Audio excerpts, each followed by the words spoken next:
Hello and welcome to Soothing Words with Steph. I am your host, Stephanie Ann Webb. On this podcast, I read stories, meditations, affirmations, quotes, scriptures, ancient wisdom, anything positive, uplifting, wise, and beautiful in my smooth and calming voice. Welcome. A few years ago, I was introduced to the Tao Te Ching.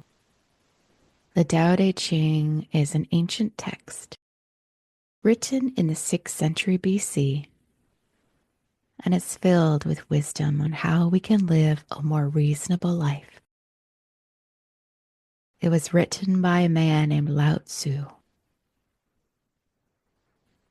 And a friend of mine, MartinJon Garcia, translated his own copy of the Tao Te Ching,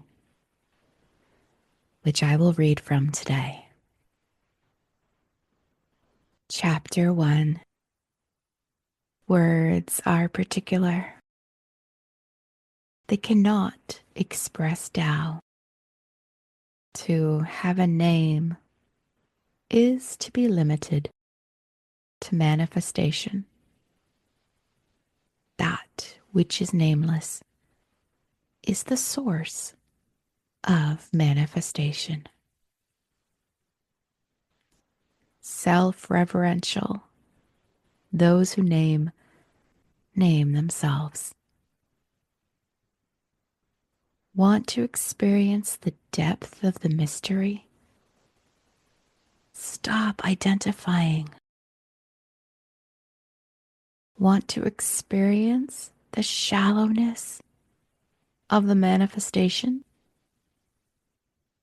Differentiate. Either way, no one can tell. The difference is in your experience.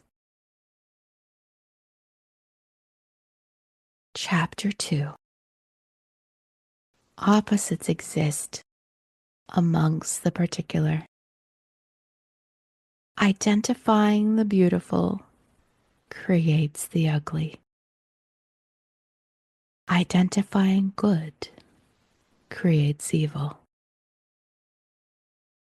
Identifying the particular separates all manifestations. Reality and fantasy are opposing thoughts. Difficult and easy are opposing degrees. Long and short are opposing perceptions of time or space.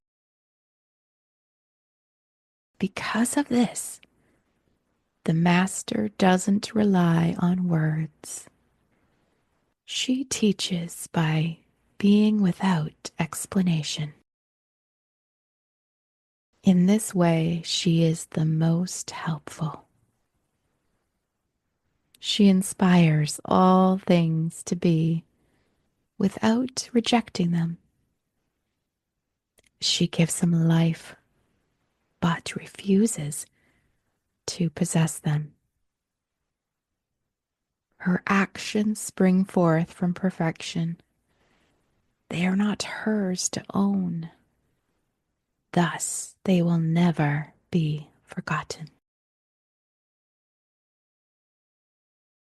Chapter 3. Praising the status one can achieve will chastise those who don't achieve it. Praising a possession that can be owned will condemn those who don't own it. When nothing arouses competition, people will be at peace. The master leads by not defining status or possession. She weakens the ambition of those around her, which toughens their resolve to be as they are. By individuals releasing their ambition, everything falls into place. Chapter 4. Tao is the void, and the void is within everything. As it relates to what is perceptible, everything is mostly void. As the origin of everything, it is hidden within every particular thing. The master knows it is even the source of God, and yet others still go on searching. Chapter 5. Nature doesn't care. It knows everything is more than it seems. The master doesn't care. She knows that as well. It is good to be empty. Thus, the master embraces the void. Like a bellows, she produces from emptiness. Stay centered. Chapter 6. Everything is born from the feminine, even heaven and earth. The feminine that births is a mother. She nourishes and supports without possessing. Despite your awareness of it, you are using it right now. Chapter 7. Tao is infinite. It doesn't grow old or tired because it has no preference for itself. It can always persist. The master puts herself last and always finds herself first.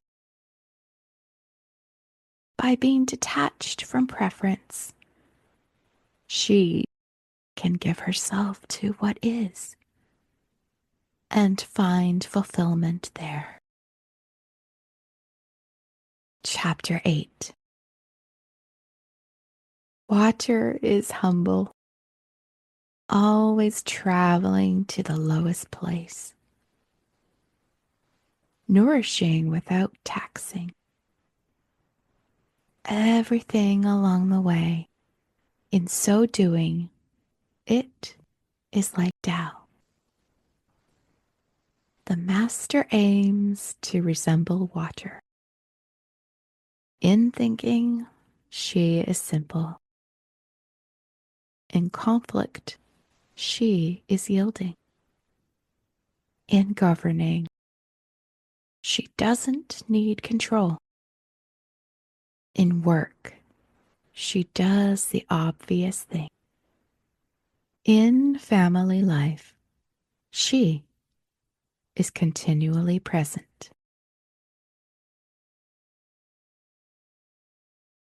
When one can be content with being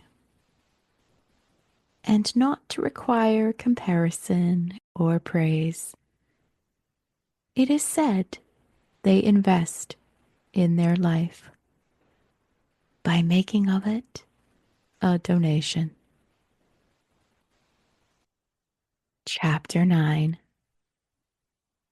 Having to prove yourself will allow challenges to best you. Focus your attention on money and lose sight of what is valuable. Keep in mind outside influence, and you will be its prisoner. Do what you do and move on. It isn't yours anyway. Chapter 10. Can you control your mind so it doesn't wander? Can you control your body so it doesn't wander? Can you endorse all that you do? Can you love everyone so as to inspire them? Can you do all this without interfering and remain unknown? Can you leave behind knowing and open yourself to understanding? Can you be like Tao and give birth without possessing? Can you be like Tao and act without expecting? Can you be like Tao and lead without dominating? If so, it would be considered great. Chapter 11.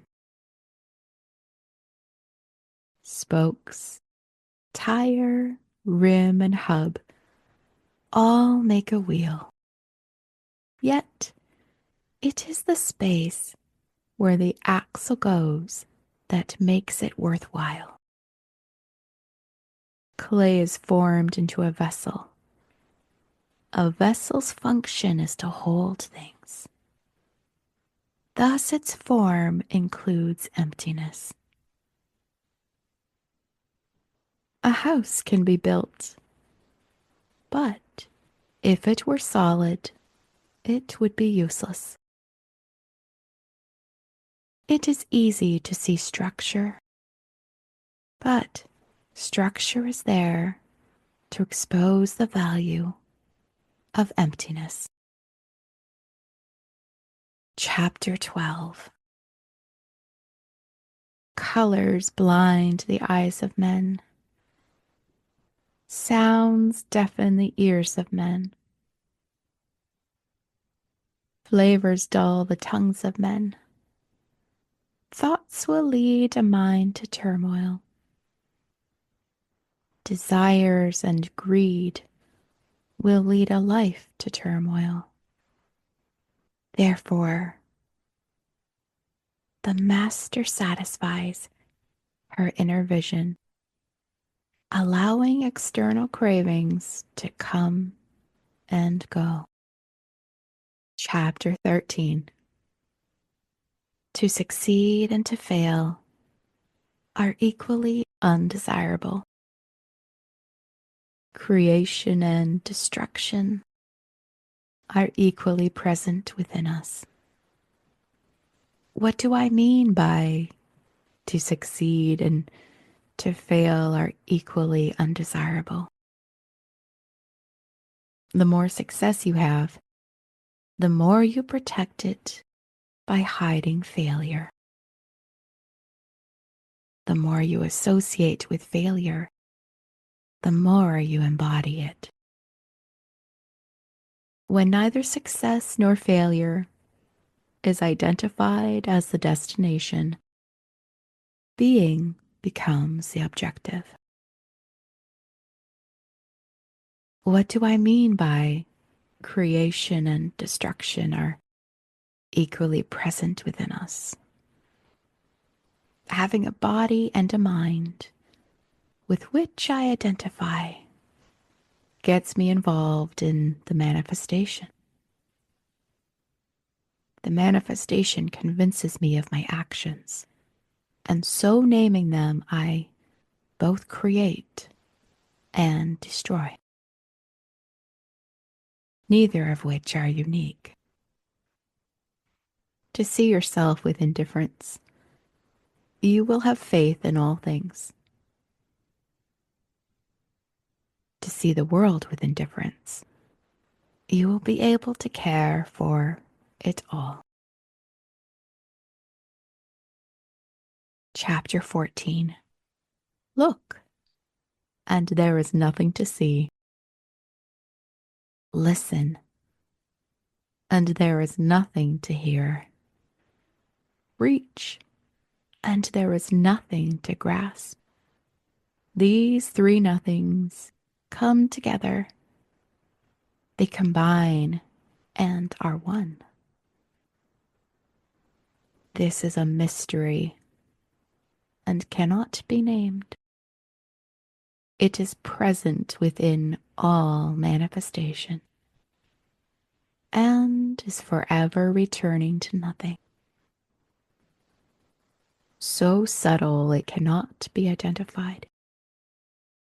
So conspicuous it is never hidden. Consider a time before history to show you how to yield. You cannot know if you're doing it. You cannot prove that you're doing it. But still, you can be doing it. You are using it now. But for what?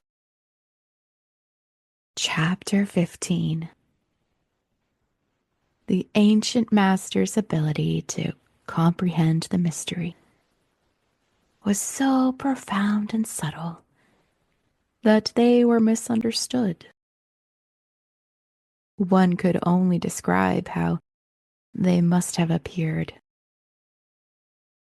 Careful as someone hearing the ice crack midway through crossing a lake. Observant as someone surrounded by toxic threats. Courteous as a guest in awe of her host. Unpretentious as a felled branch in a wood. Vacant as someone staring into space. Dull as a man with nothing to boast about. Can you be still, adding nothing until the mud settles? And it gives you the opportunity to see clearly. Can you be still until, on its own accord, the next action presents itself to you? The master has no need for herself. She doesn't seek or expect attention. Not needing to appease herself, she has no requests. That was chapters 1 to 15 of the Tao Te Ching. A New English version by MartinJon Garcia. I put the link in the show notes if you wanted to purchase your own copy. Thanks for listening to Soothing Words with Steph. Don't forget to subscribe, follow, and leave a review if you enjoy the content here. Thank you. Sending love to you all.